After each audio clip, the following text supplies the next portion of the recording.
నమస్తే. మొత్తానికి అయితే తెలంగాణ వ్యాప్తంగా బతుకమ్మ సంబరాలు అయితే ఘనంగా జరుగుతున్నాయి. ప్రస్తుతం మనం అయితే కరీంనగర్ పట్టణంలో ఉన్నాం. పద్మనాయక విలుమ సంఘంలో ఉన్నాము. ఇక్కడ మహిళామణులు ఉన్నారు. సో వారితో మాట్లాడే ప్రయత్నం చేద్దాం.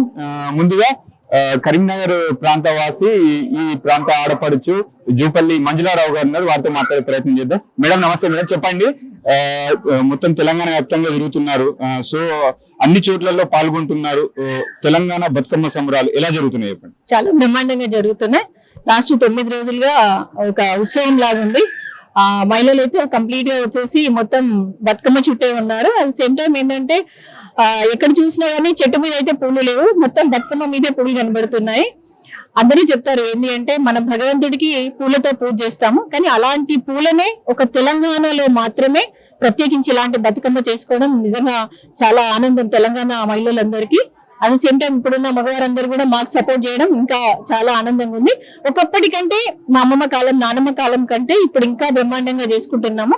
ఎలా అంటారు బ్రహ్మాండంగా? ఎలా అంటారు? మీ చిన్నతనంలో చూసుకుంటే పెద్ద ముత్తైదు ఆధ్వర్యంలో చప్పట్లు కొట్టుకుంటూ పాటలు పాడుకుంటూ చక్కగా ఆడేవారు. ఇప్పుడైతే ఫంక్షన్ హాల్ బుక్ చేసుకుని మరి ఆడుతున్నారు. ఎలా చక్కగా అంటారు? అంటే అట్లా అని కాదు, అప్పుడు ఏంటి అంటే కొద్ది డీజే వచ్చింది కదా, డీజే వచ్చింది. అయితే దీన్ని వాడుకునే పద్ధతి ఉంటది, జస్ట్ లైక్ సెల్ ఫోన్ లాగా. వాడుకునేది ఏదైతే ఉందో, మనకు బతుకమ్మ అనేది ఏదైతే ఉందో, కొంతమంది డీజేలో మంచి సాంగ్స్ పెట్టుకొని బతుకమ్మ ఆడుకునే వాళ్ళు ఉన్నారు. ఇంకా కొంచెం వేరే సాంగ్స్ పెట్టుకొని డాన్స్ చేసే వాళ్ళు కూడా ఉన్నారు. ఏదైనా సరే మన పద్ధతి, మన సంస్కృతి, మనది ఏదైతే ఉందో దాన్ని జాగ్రత్తగా వాడుకుంటే మన పిల్లలు మనల్ని చూసి నేర్చుకుంటారు. మన పెద్దవాళ్ళ నుంచి మేము నేర్చుకున్నాం కాబట్టి మేము మా తరం తర్వాత వాళ్ళు కూడా మాలాగా ఆడుకోవాలని చెప్పేసి మేము ఇప్పటి నుండి వాళ్ళకి ట్రైన్ చేస్తా ఉన్నాం. మమ్మల్ని చూసి వాళ్ళు కూడా ఇన్స్పైర్ అవుతా ఉన్నారు. సో మొత్తానికి అయితే ఏంటంటే తెలంగాణ అంతా పూల వనంగా నడుస్తా ఉంది, బతుకమ్మతో ఊరేగుతా ఉంది. ఈ రోజు ఇక్కడికి నేను కరీంనగర్ రావడం జరిగింది. యాక్చువల్లీ రాజ్ న్యూస్ బతుకమ్మ కోసం వచ్చింది. అది ప్రత్యేకించి మా వెల్మ ఏదైతే ఉందో మా కమ్యూనిటీ కోసం ఇక్కడికి రావడం జరిగింది. ఇక్కడికి వచ్చేసరికి మా దొరసాన్లందరూ ముద్దుగా ఆడుతున్నారు చాలా బ్రహ్మాండంగా. ఆ దొరసాన్లతో నేను కూడా కాసేపు ఆడుకున్నాను. చెప్పండి. సద్దుల బతుకమ్మ దసరా కంటే ఒక రోజు ముందు వచ్చేది, ఇప్పుడు 2 రోజుల గ్యాప్ వస్తుంది. సో కొంచెం సందిగ్ధత ఉంది.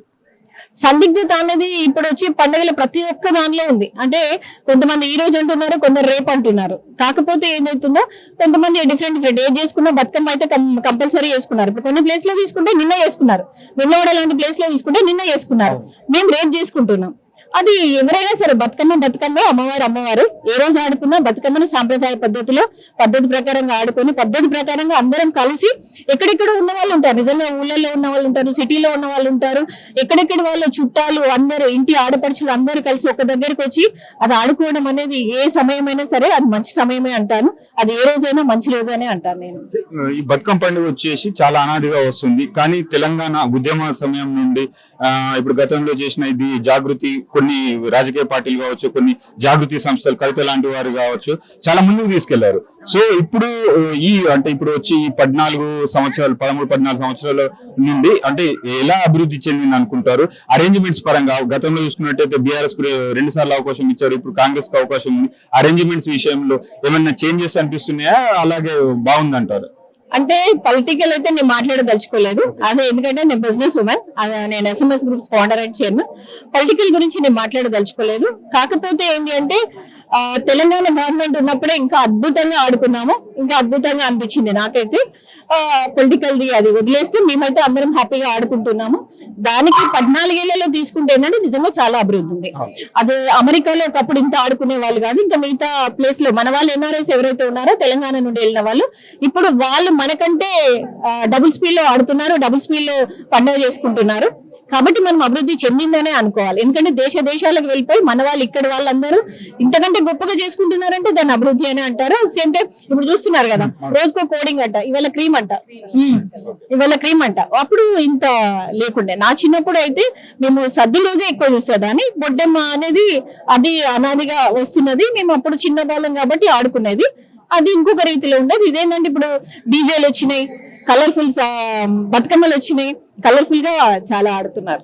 సో మొత్తానికి అంటే తెలంగాణ ఉన్న మహిళా మనులకు ఒక సక్సెస్ఫుల్ ఉమెన్ గా మీరు బతుకమ్మ మీ పండుగ గురించి ఆడపడుచులకు ఏం మెసేజ్ చేయాలనుకుంటారు? నిజంగా చెప్పాలంటే నేను యాజ్ ఎ బిజినెస్ ఉమెన్ నాకు ఎస్ఎంఎస్ గ్రూప్స్ ఏదైతే ఉందో రకరకాల బిజినెస్లు ఉన్నాయి, నాకు హోటల్స్ ఉన్నాయి, at the same time real estate ఉంది, కన్స్ట్రక్షన్స్ ఉన్నాయి. నేను అసలు ఎప్పుడు కూడా ఏ పండగకి కూడా వెళ్ళాను, ఏ ఫంక్షన్ కూడా తక్కువ, అంటే రేర్ వెళ్తా. అట్లాంటిది 9 రోజుల్లో నేను ఆఫీస్ కూడా నేను వెళ్తలేను అంటే దాని పరిస్థితిని మీరు అర్థం చేసుకోండి. 9 రోజులు పండుగ, 9 రోజులు పండుగ. నా ఆఫీస్ కి నేను వెళ్ళకి ఇప్పుడు 9 రోజులు అవుతుంది. అంటే ఇంకే రీతిలో ఉంది. మా స్టాఫ్ కూడా పాపం ఏమైంది మేడం ఇంకా ఆఫీస్కి వస్తలేరు అంటే ఇంకా 3 రోజులు దాకా ఆఫీస్కి రానని చెప్పేసిన. అంటే మేము ఇంత బిజీగా ఉండే మేము కూడా మొత్తం మర్చిపోయి రోజు పొద్దున పూజ, అమ్మవారికి పూజ, సాయంత్రం అయితే బతుకమ్మ ఆట, ఇదే జరుగుతుంది. మొన్న అల్వాల్లో ఆడుకున్నాం, తర్వాత మా ఇంట్లో ఆడుకున్నాం, తర్వాత ఇంకా రకరకాలుగా అన్ని ప్లేస్లలో వెళ్ళి నేను ఎవ్రీడే బతుకమ్మ ఆడుతున్నా. అది సేమ్ టైం ఈ రోజు ఇక్కడ కరీంనగర్ రావడం జరిగింది. ఈ రోజు ఇక్కడ రావడం ఇంతమందిని నేను కలుసుకోవడం చాలా సంతోషంగా ఉంది. మీ యోయో టీవీ వాళ్ళు ఇక్కడికి రావడం నిజంగా ఇంకా సంతోషంగా ఉంది. థ్యాంక్ యూ సో మచ్ మీ యోయో టీవీకి, మీ యోయో టీవీ అభిమానులందరికీ. Thank you ma'am.